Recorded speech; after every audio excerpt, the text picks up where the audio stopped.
on an illegal act.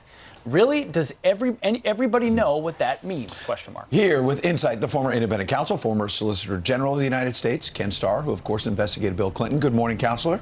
Morning.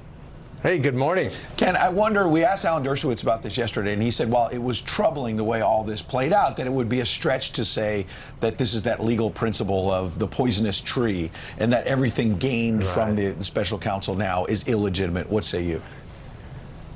Yes. Well, I understand the president's frustration. All this information is flowing in. The information is very troubling. The Comey memos are very troubling. But I agree with Alan. I don't think this will prevail in court. By the way, one great thing that happened this week, as I see it, is that the president wisely selected Rudy Giuliani. I served in the Justice Department during the Reagan administration with Rudy. Obviously, he's a great mayor, a great United States attorney, but here's the point. He's a great lawyer, and he will be terrific. So if Rudy goes into court and says it's illegal, then it's going to be taken very seriously. But I think it's a hard argument to Ken, make. real quick though, before we move on to other subjects, have you had any conversations with the president or any of his representatives about joining his legal team? No, the president's very wise, very astute, and so I'm sure he has a 10-foot pole. But no, I have not. I've not been asked. No. Ken, where do you see this going? What is the long game here? Does the Russia probe, do you see that coming to an end in the near future? And then Michael Cohen, that investigation's going on. Is that something the president should be more concerned about? Just help lay this out for our audience and what the long game ultimately will be. I think that the investigation has obviously focused on Paul Manafort and those issues involving the Ukraine and registration and all that. It's focused on lying to the FBI. We now know, please don't lie to the FBI in these interviews.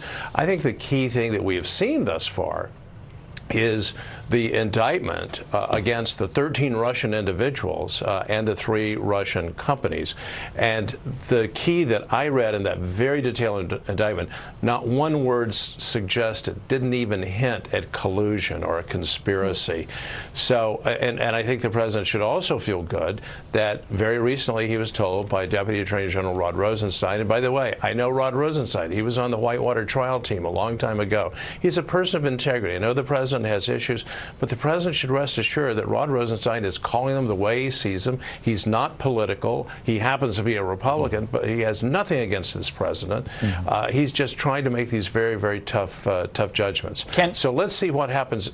Let's see what happens in this in the disposition of this indictment, which I think by far, and I'm talking about the Russian individuals, well-funded, and 3 organizations. I think indirectly it was an indictment of Vladimir Putin.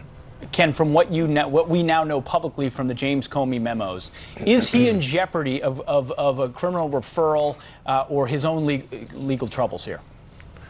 Well, I think there's very serious questions. It is simply not permissible to leak information. If you have information of concern, you go to the appropriate individual. That's the Office of Professional Responsibility. It was not just irregular, it just raises very serious legal questions.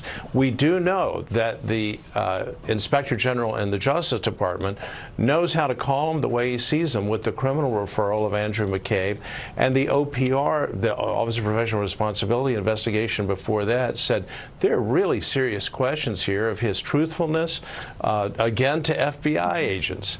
So I think we've got really honest people occupying these offices that are really unseen by the general public, but should give people a lot of confidence that there is integrity in government. I pray you are right, sir. We'll leave it there. Ken Starr, great to have you on this morning. Thank you. Appreciate it. All right. Thank you. My pleasure. Up next, you may be ready for the